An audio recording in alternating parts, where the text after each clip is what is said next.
Warning, this video contains spoilers for Star Trek Discovery Season 1 and Star Trek Discovery Season 2. Star Trek Discovery Season 2, Episode 3, Point of Light. That's when you become a point of light. The first 15 or 20 minutes of this episode includes a lot of varying camera and editing tricks to keep the momentum going. At times, it gets a bit dizzying, but I really like this sequence of the ship traveling through space becoming a map inside of Burnham's quarters. There's literally no way she would have caught up to the rest of the trainees after talking to her mind friend for 37 seconds of screen time. I really didn't like this sequence here. Number one issue being that the camera is constantly moving around, making things hard to follow, and number two, it just comes off like super intense for no reason. It's a smaller ship approaching the Discovery. Nothing that out of the ordinary for space travel. Also, Starship sensors would have been able to tell that it was a Vulcan ship long before it got into visual range. Again, it just comes off as an attempt to be overly dramatic, when in reality, the drama takes place in the next sequence. You see, this sequence is where the drama should be focused in on. In fact, they should have just had Amanda approaching the Discovery under very innocent circumstances. Maybe exchange some jokes with Pike or Burnham over the view screen before beaming aboard. And then you undercut that lighthearted tone with the more serious dramatic dialogue. Boom, fade to title screen. That's drama, people. I really like how they're talking about the D7 here in this sequence, and people said they wanted hairy Klingons.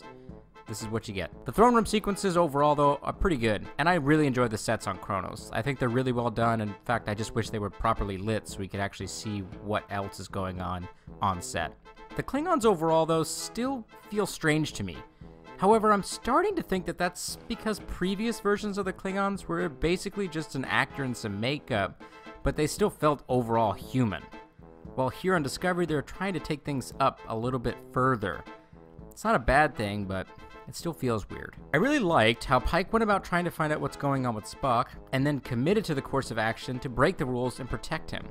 We also learned that he supposedly murdered several people on the psychiatric station that he was in, and then fled somewhere into space.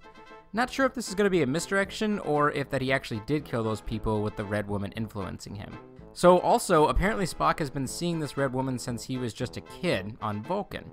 She was also instrumental in finding Burnham after she went away from home, and seemed to come off as helpful in many ways, except for emotionally damaging Spock to some degree.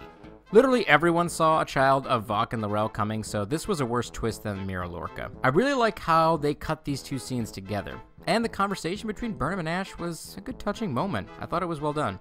Burnham discloses that she hurt Spock in their youth so that they wouldn't connect as kids on Vulcan. She did this supposedly to ensure his safety from extremists who wanted her dead. That doesn't really make sense, and she's still being mum on what exactly she did. Amanda leaves Discovery hell-bent on finding her son and proving her innocence. She walks off like a badass. This is something that I'm really excited to see because I've always felt like her character in Trek was never utilized to its fullest. The sequence with Georgiou arriving to save Ash and L'Rell was really cool, and I enjoyed her futuristic bubble gun. She comes off as cold and unforgiving, but at the same time she got Ash and his son off Kronos when she didn't need to. She could have just killed them both and solved her problems. She also gave L'Rell some really good wisdom about being an Empress. I'm curious to see what they're going to do with Georgiou's character going forward.